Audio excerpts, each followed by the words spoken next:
progreso de un entorno empresarial no se entiende sin investigación y por eso es fundamental, aunque a veces pase desapercibida, la labor de los centros tecnológicos. Son el camino de transmisión del conocimiento entre la universidad y la industria. Ahora ya la división en el mundo ya no es norte, sur, este, oeste, es tecnología o no tecnología.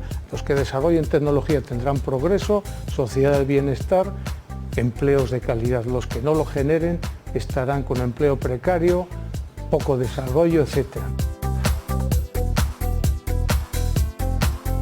Automoción, biotecnología, agroalimentación, el éxito de los centros de investigación de Castilla y León radica en su estrecha relación con las empresas y en su alto grado de especialización.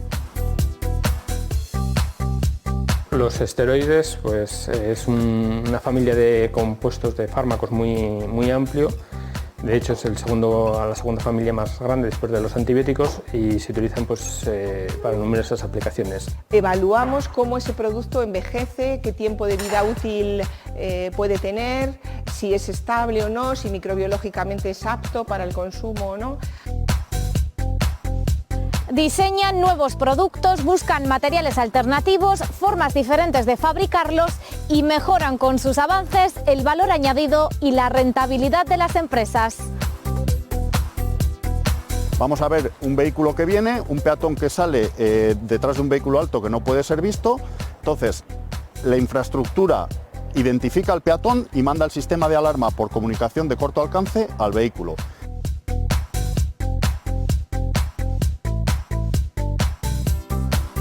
Es una especie de carrito que va friccionando sobre la carretera y va recibiendo cuál es el grado de deterioro y de fricción de esa carretera.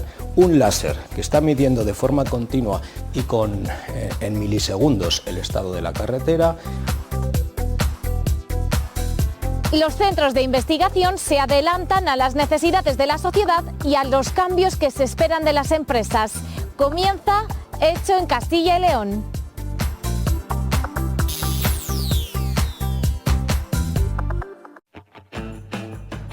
Las empresas tienen que innovar para mantenerse en el mercado. Tienen que ofrecer nuevos productos o buscar nuevas tecnologías que permitan fabricarlos de forma más eficiente.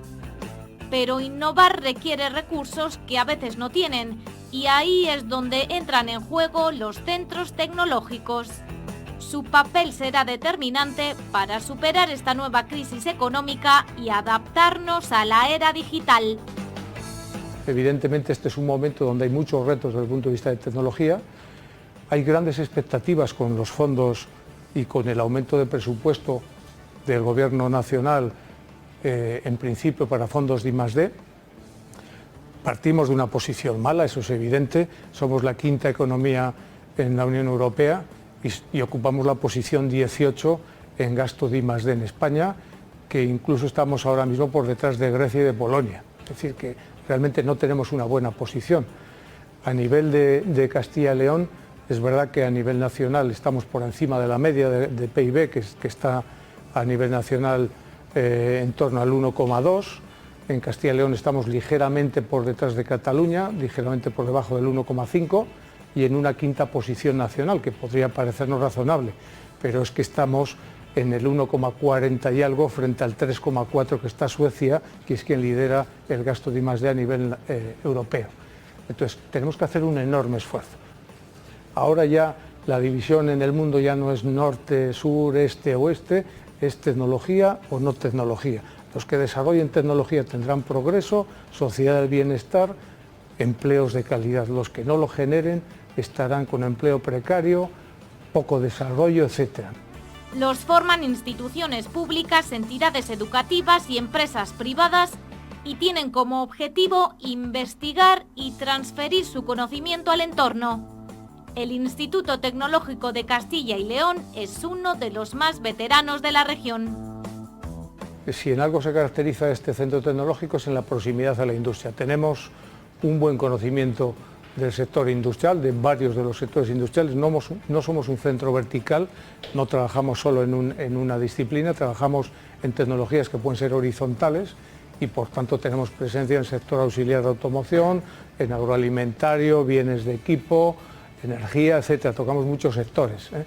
Efectivamente, nuestras tecnologías, al ser transversales, inciden, como bien dice, en la parte de industria conectada, todo lo que es la parte de industria 4.0, todos los sistemas ciberfísicos y aquellas tecnologías en las que somos fuertes, que como digo son electrónica, sistemas de software embebido, inteligencia artificial, tocamos fabricación aditiva, tocamos simulación, tocamos Big Data, tocamos soluciones en la nube, tocamos ciberseguridad, tocamos sobre todo en sistemas ciberfísicos.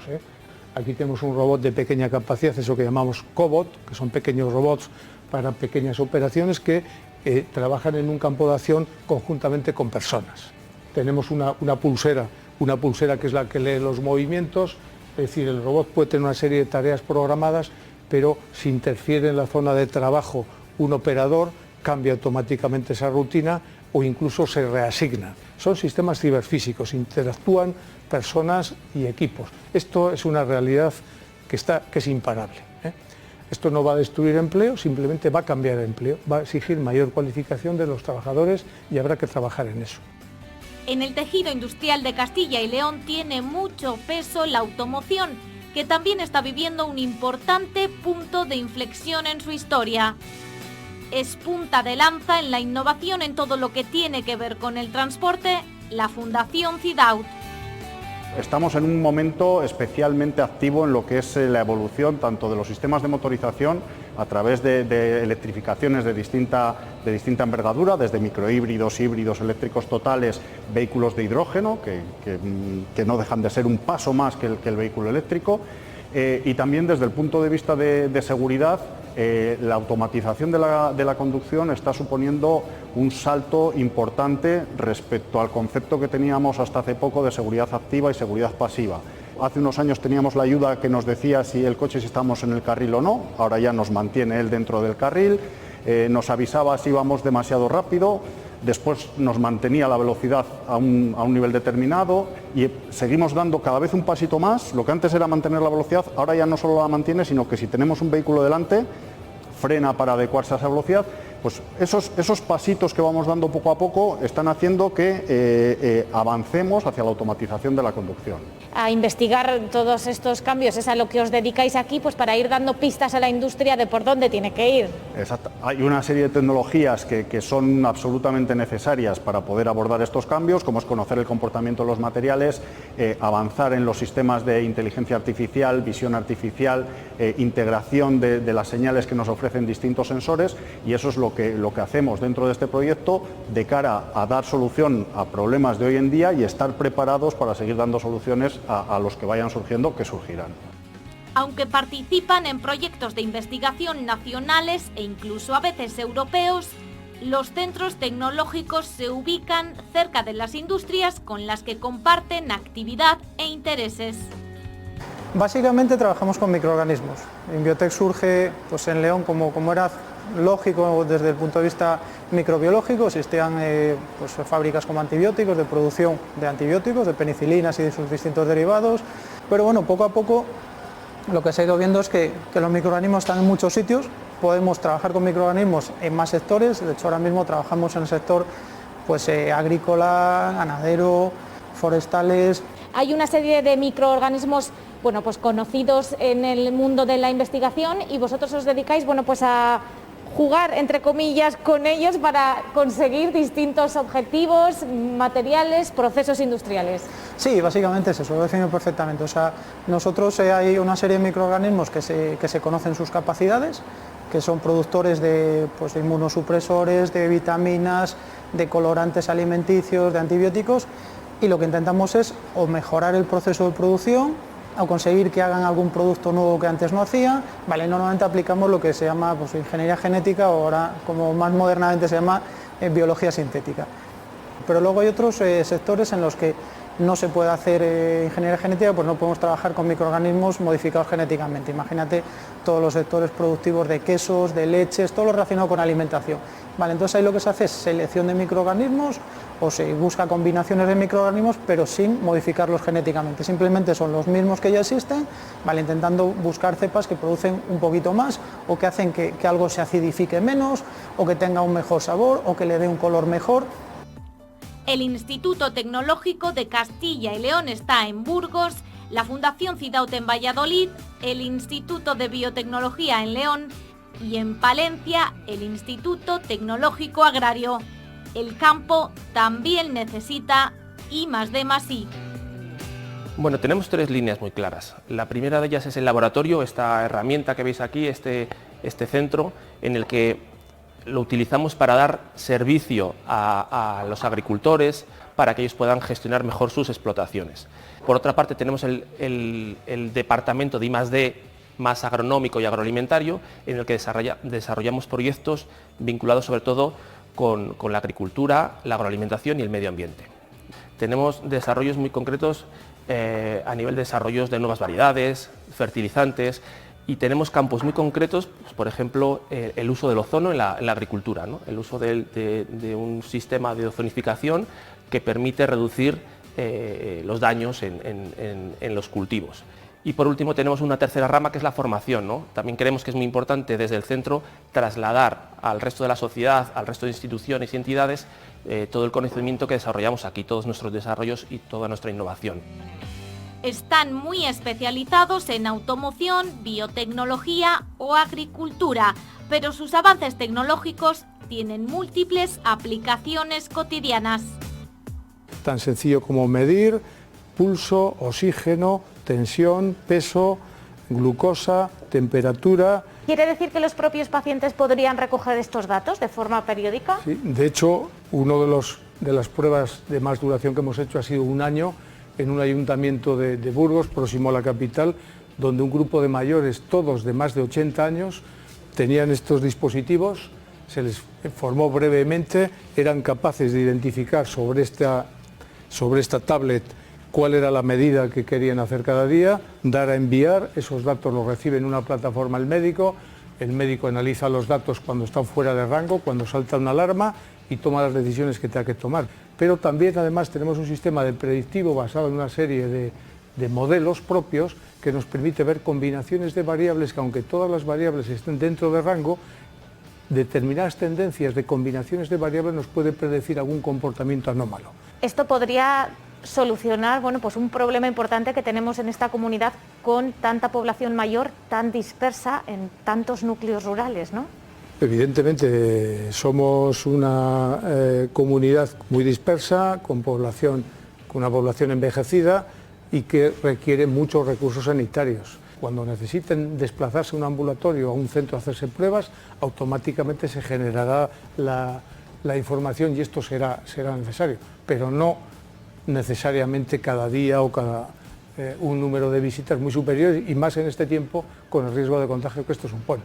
La recogida y el análisis de datos pueden ayudar a prevenir una enfermedad o adelantarse a una posible avería en una línea de producción industrial. Si algo incluye la industria 4.0 es que tenemos que ser capaces de leer datos para interpretar esos datos y entender todos los procesos, no solo productivos, cualquier otro proceso. Es decir, elementos conectados. Hablamos de industria, pero podríamos hablar de automoción o de materiales inteligentes o de lo que fuere. Pero al final todo pasa por información y conectividad. Podemos empezar a imaginar un entorno totalmente conectado que ya no es tan lejano. Personas conectadas, industrias conectadas y coches conectados. La conectividad del vehículo es fundamental para alcanzar la automatización. El vehículo puede ver muchas cosas con sus sensores, con sus cámaras, su radar, etcétera, pero necesita recibir información prácticamente de todo el mundo. Al principio se hablaba de comunicación vehículo a vehículo, se hablaba de comunicación vehículo a infraestructura y ahora ya se habla de vehículo con todos, porque al final cualquier información que reciba el vehículo, hasta incluso aspectos meteorológicos, pueden ser de ayuda para esa conducción cada vez más segura, cada vez más automatizada.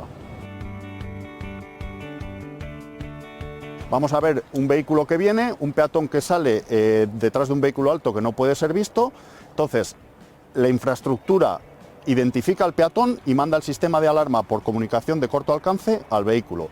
Y el vehículo, el conductor del vehículo va a recibir un mensaje en la pantalla antes de realmente verlo, evitando así el posible atropello. Claro, porque en este caso los propios sensores del vehículo no serían suficientes para ver un peatón que está, pues digamos, oculto, ¿no? Actualmente los vehículos pueden llevar radar, pueden llevar LIDAR, los de gama más alta, pero hay objetos que son opacos también a esos sistemas. No podemos saber lo que pasa detrás de ellos sin un sistema externo que nos ayude. Por eso la gran importancia de que la conducción automatizada tiene que ser la suma de vehículo autónomo más conectividad. Los sensores estarían en los vehículos y en las propias vías de circulación. Exactamente, necesitamos dotar a las dos cosas de inteligencia. ¿En qué otro tipo de circunstancias o qué otro tipo de decisiones puede tomar el vehículo para salvaguardar principalmente la seguridad de los pasajeros, bueno, pues con este sistema? Por ejemplo, conductores kamikaze, conductores que por error o por voluntad se meten en una carretera en dirección contraria. La infraestructura inteligente detectaría esos vehículos y mediante comunicación informaríamos al resto de los usuarios, incluso al propio vehículo infractor, digamos, porque puede haberlo hecho por despiste, de que se está produciendo esa circunstancia para estar prevenido ante el posible accidente. Pero el transporte en general y el coche en particular tiene otro gran reto por delante y es cambiar la fuente de energía con la que alimenta sus motores. El punto más débil del vehículo eléctrico no es el motor, que está bastante bien resuelto, no es la gestión de la potencia. Uno de los puntos débiles es las baterías. Las baterías son el elemento más costoso, el elemento más pesado, más voluminoso y que encima tienen una vida limitada. O sea, una batería como término medio puede durar unos 8 años. Entonces, estamos estudiando también toda la tecnología vinculada al hidrógeno que nos permite solventar casi todas las limitaciones que tienen las baterías de almacenamiento de energía. En vez de almacenar toda la energía que necesitamos en unas baterías pesadas y costosas, llevamos una pila de hidrógeno a bordo del vehículo que nos permite generar esa electricidad en el momento de utilizarla y a través de un combustible que se puede almacenar como estamos acostumbrados a almacenar la gasolina. No necesitamos el mismo volumen que con las baterías.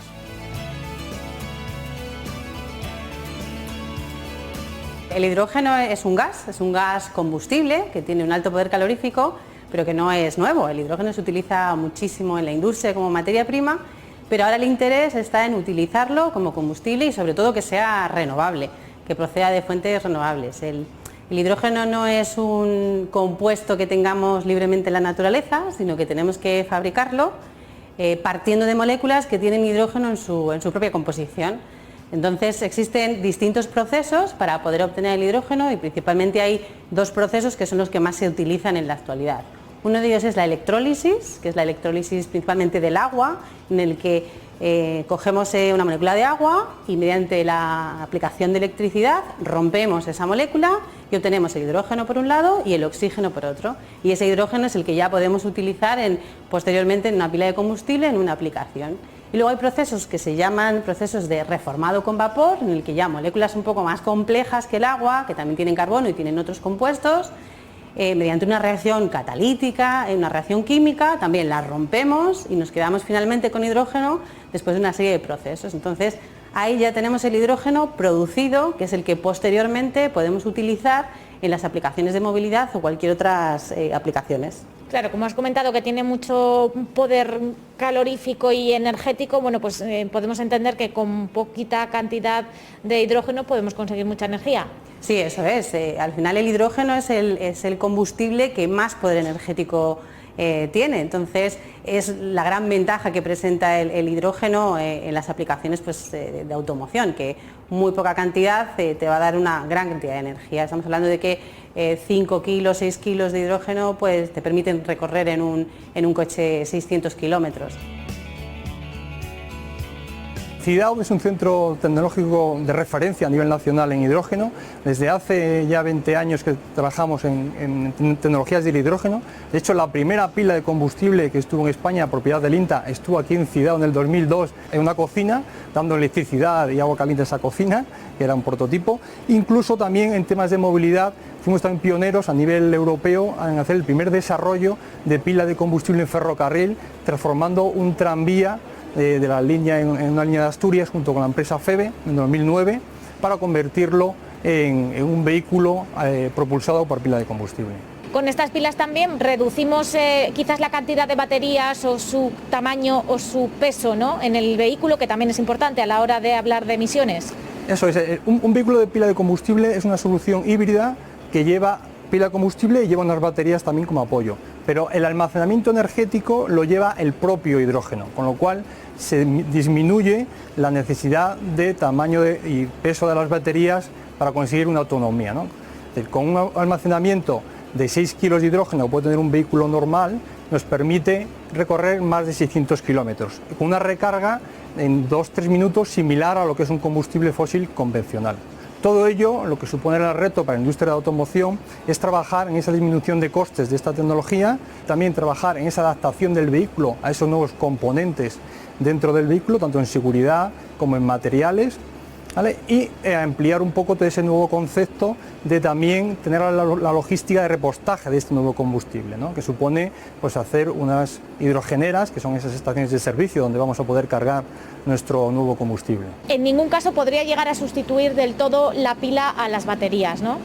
Digamos que tienen cada uno su campo de aplicación. El vehículo eléctrico con baterías es un vehículo de uso urbano, de tamaño pequeño, pero cuando queremos irnos a vehículos de una autonomía superior para hacer grandes trayectos o de mayor tamaño, es decir, vehículos industriales, ferrocarril, barcos, aviones, cualquier otro vehículo de mayor tamaño, mayor autonomía, tenemos que irnos a este hidrógeno para, como os comentaba, generar esa electricidad dentro del propio vehículo. Los centros tecnológicos marcan el camino a la industria y colaboran estrechamente con ella en muchas ocasiones. Este caso en concreto es pues una empresa de aquí de Palencia, Micopal, con la que tenemos un proyecto para desarrollar nuevos productos. Y entonces pues ahora estamos haciendo, por ejemplo, diferentes variantes en conserva de caracol, conserva de atún, de mejillones en diferentes versiones. Ver la viabilidad industrial y en el mercado de un producto. Evaluamos cómo ese producto envejece, qué tiempo de vida útil puede tener, si es estable o no, si microbiológicamente es apto para el consumo o no, y luego depende de qué receta quieras implantar, si es una cosa más sencilla que no tiene una salsa incorporada o si la salsa es más o menos espesa. Para una empresa, y si se trata además de una empresa pequeña, bueno, pues este nivel de investigación no está a su alcance, ¿no? Pues para empezar, con los instrumentos con los que contáis vosotros aquí en este laboratorio, claro, ellos no lo tienen. Claro, sí, esa es la idea, pues apoyar un poco al pequeño productor o a la industria que no tiene, pues a lo mejor un departamento de I+D propio, un laboratorio propio, un control de calidad interno.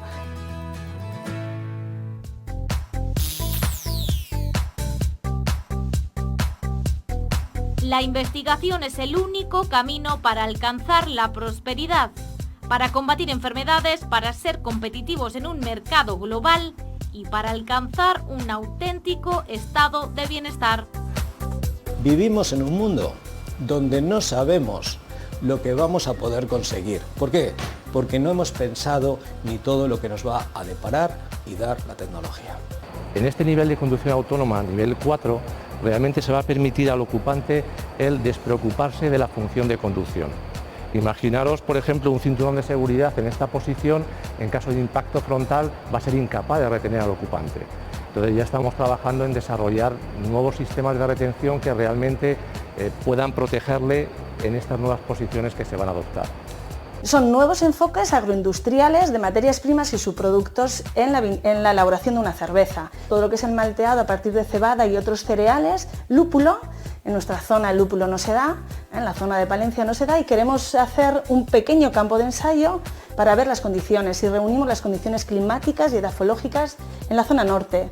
emplear toda esta cantidad de residuos, toda esta biomasa, ¿no?, que tenemos aquí, que no se utiliza, porque como veis aquí los residuos de maíz pues apenas tienen utilidad, para de alguna forma revalorizarlos y a través de microorganismos que están modificados genéticamente, pues producir compuestos que sirven de esqueleto para producir sustancias de tipo bioplástico.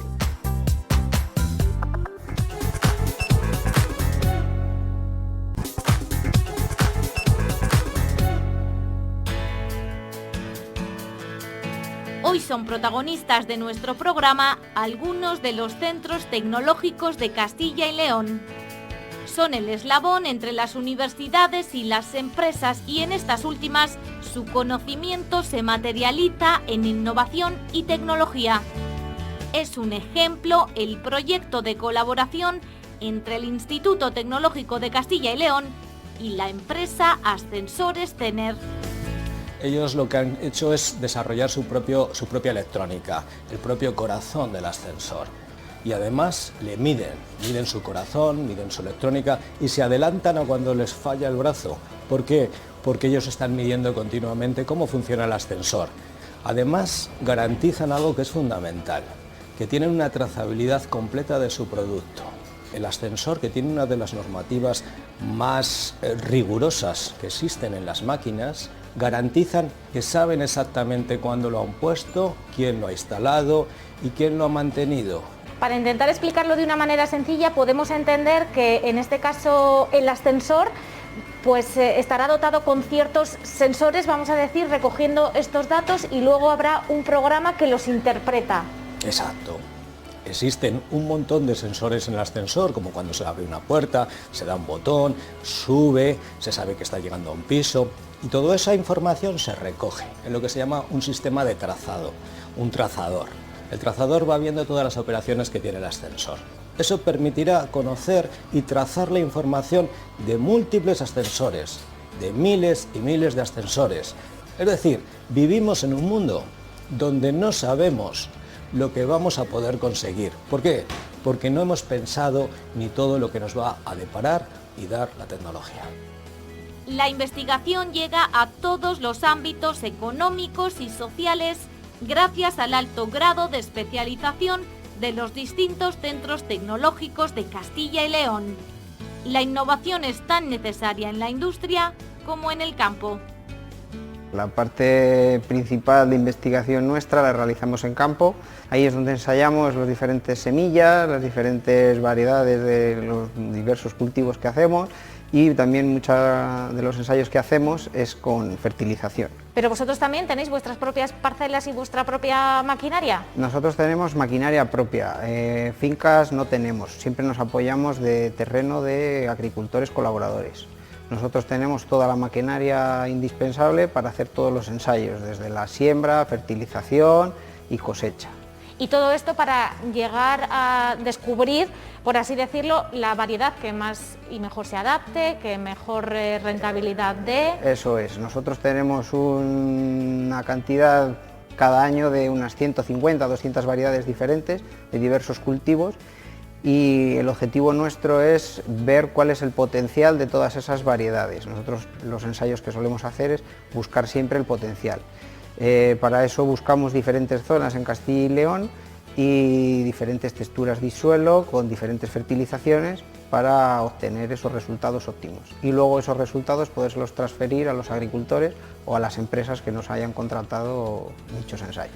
También se puede dar el caso de que ensayéis con nuevas variedades, incluso nuevos productos que de repente pueda empezar a reclamar la industria. Solemos todos los años probar diferentes, ahora tenemos mucha demanda en frutales de frutos secos, almendros, avellanos, pistachos, también tenemos una pequeña plantación de olivos.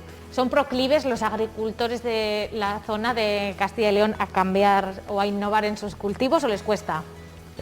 Cuesta, sobre todo por el coste que lleva y la adaptabilidad de esos cultivos con maquinaria diferente.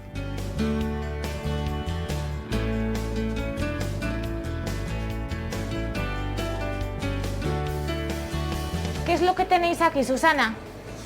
Bueno, pues aquí tenemos material vegetal que está multiplicado, cada De cada una de las plantitas que hemos recogido y que hemos caracterizado del proyecto CiberPAM, lo que hacemos es tratar esos tejidos vegetales, hacemos una multiplicación in vitro.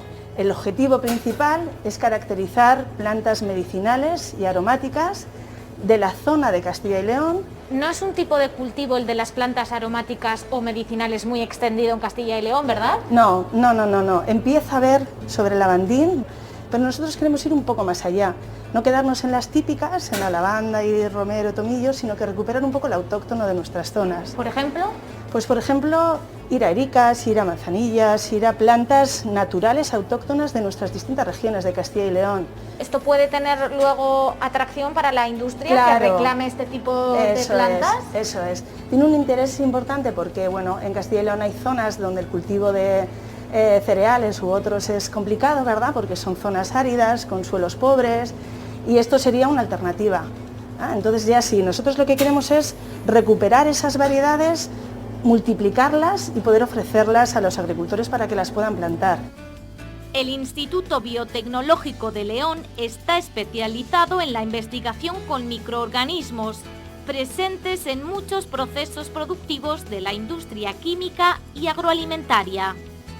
Uno de sus proyectos más relevantes busca conseguir precursores de esteroides para la industria farmacéutica a partir de sustancias de origen vegetal. Los esteroides pues, es una familia de compuestos de fármacos muy amplio. De hecho es la segunda familia más grande después de los antibióticos y se utilizan pues, para numerosas aplicaciones. Las hormonas esteroides también están presentes en nuestro cuerpo y los fitoesteroles que se obtienen de las plantas se usan en tratamientos anticonceptivos para combatir la artritis o el reuma e incluso ahora también para mitigar los efectos del coronavirus. Lo que se hace es, utilizando los fitoesteroles como materia de partida, se pone en el medio de cultivo con una bacteria que es capaz de degradar esos fitoesteroles. Pero lo que se utiliza son mutantes que tienen alterada la ruta de degradación. Las bacterias se comen los fitoesteroles siempre de la misma manera. Empiezan por lo que se denomina cadena lateral y una vez que se comen esa cadena lateral atacan el núcleo y lo degradan. Entonces eso que nos queda, ese núcleo, es lo que se denomina un precursor esteroideo y es lo que la empresa utiliza para la síntesis de distintos esteroides. Entonces modificáis genéticamente las bacterias para que se lo coman de una manera diferente. Sí, para que coman un poco menos. Y así conseguís un precursor más fácilmente utilizable por la industria. Acortaríamos el número de pasos de síntesis química. Entonces, si conseguimos, por un lado, reducir el número de pasos de síntesis química, aumentamos el rendimiento.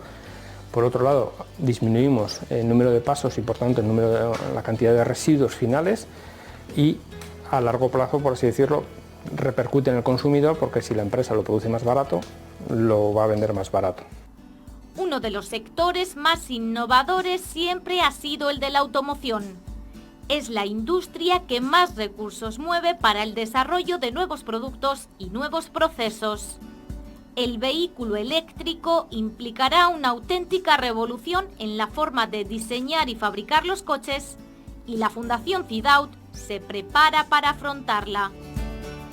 Estamos acostumbrados a motores de combustión que generan un ruido, un nivel de ruido importante que, por un lado, hemos tratado durante mucho tiempo de ocultar dentro del vehículo para dar confort, pero por otro lado tapaban otros ruidos menos importantes que hacían otros componentes.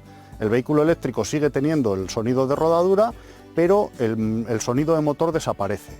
Con lo cual el confort acústico cambia totalmente. Necesitamos ruidos que antes eran totalmente inapreciables, como puede ser el ruido aerodinámico de un espejo retrovisor, que antes casi no se oía, en un coche eléctrico pasa a ser un ruido importante.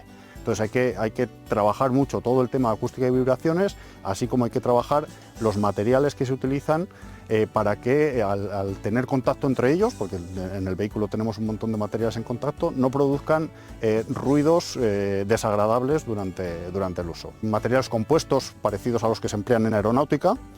Hemos trabajado en la utilización de acero de alto límite elástico. También hemos trabajado, como es el caso de este vehículo, en aleaciones ligeras, utilizando aluminio, magnesio, haciendo también mezclas con material compuesto en algunos casos, lo que además de implicar un importante esfuerzo en I+D en materiales, también lo implica en uniones. No basta con soldar, hay que desarrollar nuevos métodos de unión y en ese tipo de trabajos son los que hacemos habitualmente. En el caso de este vehículo, que hemos optimizado un diseño que existía anteriormente, hemos pasado de un vehículo que pesaba 720 kilos y solo tenía baterías para ofrecer 60 kilómetros de autonomía a un vehículo que pesa 555 kilos y tiene autonomía para 150 kilómetros. El coche eléctrico tendrá una estética diferente, distintos materiales y nuevos sistemas de seguridad. En este nivel de conducción autónoma, nivel 4, realmente se va a permitir al ocupante el despreocuparse de la función de conducción. Eso implica que se va a permitir a todos los ocupantes del vehículo el poder adoptar posiciones dentro del vehículo, fuera del volante y alejadas del volante, de la plancha de a bordo, y realizar actividades de diferente índole, como puede ser el trabajo, o puede ser el relax, o puede ser tumbarse, dormir, etcétera, ¿no? Precisamente estas nuevas posiciones que se van a poder adoptar el vehículo es lo que genera un problema muy grande de cara a asegurar la seguridad de los ocupantes en caso de choque. Porque imaginaros, por ejemplo, un cinturón de seguridad en esta posición, en caso de impacto frontal, va a ser incapaz de retener al ocupante. Entonces ya estamos trabajando en desarrollar nuevos sistemas de retención que realmente puedan protegerle en estas nuevas posiciones que se van a adoptar. En caso de impacto lateral, obviamente toda la arquitectura del interior del vehículo pasa a ser de una zona segura a una zona de posible impacto, porque el ocupante va a poder ir girado, recostado o incluso tumbado, ¿no? Eso va a suponer que todos los componentes interiores del vehículo van a tener que ser rediseñados completamente, ¿no? También los nuevos materiales que hemos comentado con los que se está investigando para reducir el peso de los vehículos, también hay que contar con esto a la hora de valorar la seguridad, ¿no? Sí, con la introducción de los nuevos materiales de cara a aligerar la estructura del vehículo, generan unos problemas adicionales a la seguridad. Por un lado, obviamente, hay que absorber la misma energía en caso de impacto con este nuevo tipo de materiales, y por otro lado, es muy importante, surge una nueva función de la estructura, aparte de proteger al ocupante en caso de impacto, y es proteger a la batería. Eso quiere decir que las nuevas estructuras y carrocerías de vehículo van a estar especialmente reforzadas en esa zona de impacto para evitar penetraciones de objetos extraños en la batería que puedan causar un incendio o una explosión, ¿no? El estado de las carreteras también tiene mucho que ver en la seguridad de los conductores. Para su mantenimiento sirve el sistema desarrollado por el Instituto Tecnológico de Castilla y León para la empresa SACIR. Tratar de desarrollar nuevos métodos de auscultación, fundamentalmente 4. Uno que es la medición de la fricción de las carreteras, otro que es el estado del bacheado de las carreteras. Disponemos también de medidas de macrotextura, es decir, cómo una carretera tiene más o menos agujeritos en el suelo y cómo es esa parte.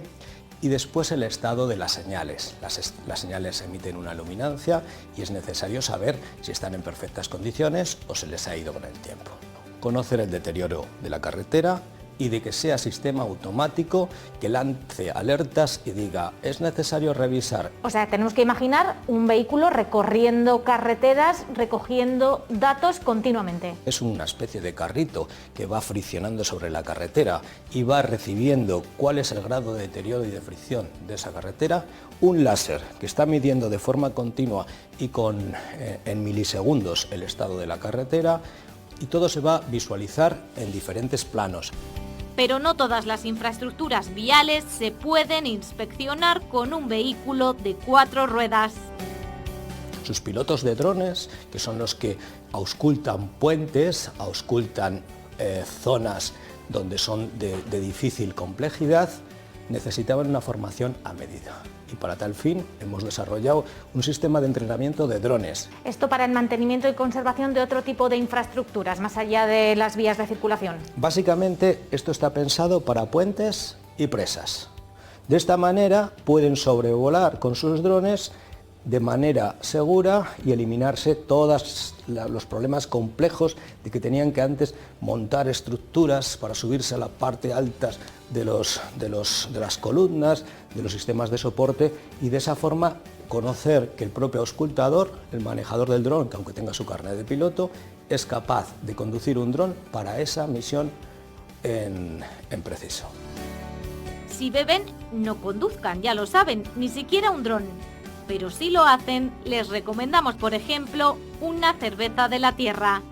Es otro de los proyectos en los que participa el Instituto Tecnológico Agrario. Este es un proyecto en el cual se llama Maluba, está subvencionado por el ICES y cooperamos dos centros tecnológicos, Itagra y el CTC, el Centro Tecnológico del Cereal de Palencia, y dos empresas. Una de cereal, Canseco, que se encarga de lo que es todo el proceso del malteado del cereal, y luego está la empresa Alma del Cerrato, en la cual nos encontramos, que hace la elaboración de la cerveza. ¿Y vuestro objetivo con este proyecto es? Son nuevos enfoques agroindustriales de materias primas y subproductos en la elaboración de una cerveza. Todo lo que es el malteado a partir de cebada y otros cereales, lúpulo. En nuestra zona el lúpulo no se da, en la zona de Palencia no se da, y queremos hacer un pequeño campo de ensayo para ver las condiciones, y reunimos las condiciones climáticas y edafológicas en la zona norte. Y luego, como no, hay que ver ese bagazo, después de elaborar esa cerveza con estas materias primas autóctonas, hay que ver cómo ese bagazo tiene cabida, ese subproducto tiene cabida en otras elaboraciones, como puede ser la panificación. Muchos proyectos de investigación se centran últimamente en el aprovechamiento de distintos residuos industriales. Es lo que se conoce como economía circular. Trabajamos con dos tipos de residuos, que son residuos de maíz, como veis aquí las coronas de maíz, y pulpa de remolacha, porque básicamente León es de la provincia de Castilla y León que más producción tiene o más hectáreas dedica a ambos tipos de cultivos, y la idea inicial era emplear toda esta cantidad de residuos, toda esta biomasa, ¿no?, que tenemos aquí, que no se utiliza, porque como veis aquí los residuos de maíz pues apenas tienen utilidad, para de alguna forma revalorizarlos y a través de microorganismos que están modificados genéticamente, pues producir compuestos que sirven de esqueleto para producir sustancias de tipo bioplástico, pues para recubrimientos, para films, para adhesivos. O sea, serían plásticos de origen vegetal. Exactamente, o de origen microbiano más bien, porque bueno, provendrían de microorganismos, aunque estos se hubiesen nutrido, digamos, de restos vegetales, ¿no? ¿Y podrían sustituir a cualquier tipo de plásticos o a ciertos plásticos por las prestaciones técnicas que tengan? El problema de todos estos proyectos es luego el escalado, ¿no? Es decir, industrialmente rentable, pues eso es lo que hay que ver un poco después, poco a poco. Lo que se intenta en este tipo de proyectos es sentar las bases de conocimiento para luego ver si es aplicable. ¿Cómo tenemos que imaginar ese proceso industrial? No sé, un gran depósito donde se meten esos microorganismos. Sí, la idea sería básicamente eso, es preparar grandes cantidades, o sea, me hablo de una escala industrial, grandes cantidades de medio a partir de estos residuos, una vez que se han molido, se han pretratado. En un depósito. En un depósito, cuanto más grande es escala, normalmente los rendimientos son mejores. Entonces sí, de alguna forma sería un gran depósito donde se preparan estos medios pretratándolos y donde se adicionan los microorganismos. Entonces se nutrirían de los principios que tiene estos residuos y empezarían a generar estos intermediarios, estos bloques, ¿no?, pequeñitos de químicos. Y luego purificarlos. ¿En qué forma se obtendrían? Hay dos tipos de compuestos, ¿no? Uno que son más pigmentados, que ve este color anaranjado rojizo, ¿no?, que tienen. Esto se queda dentro de la célula, con lo cual hay que romper las células y extraerlo de dentro, ¿no?, pues con solventes orgánicos. Y sin embargo las bacterias, en este caso el otro componente que también utilizamos, lo secretan al medio. El fin de cualquier proyecto de investigación es materializarse como proyecto empresarial. Para los fundadores de Alma del Cerrato, se ha convertido también en un proyecto de vida. Quisimos hacer una cerveza que tuviese cebada de aquí. Nos parece interesante que es una diferenciación. No hay ninguna igual que la nuestra porque nadie utiliza nuestra malta. Entonces, claro, lo que os aporta Itagra es que puedes valorar y mesurar las cosas. A veces tú pruebas, vas haciendo tus pruebitas, pero claro, no tienes un respaldo científico ni un respaldo comprobado y controlado. Es un proyecto, más que un proyecto industrial, es un proyecto de vida para nosotros dos. Tanto Félix como yo somos ingenieros, él es el ingeniero agrónomo y yo soy ingeniero forestal. Y para nosotros era importante, al ver el despoblamiento rural, pues tener un emprendimiento aquí en Toquemada. Los centros de investigación juegan un papel fundamental en el desarrollo de nuestra economía y en el progreso de nuestra sociedad. Nuestro modelo productivo tiene que cambiar y solo puede hacerlo con innovación tecnológica como la que en todos ellos se practica cada día.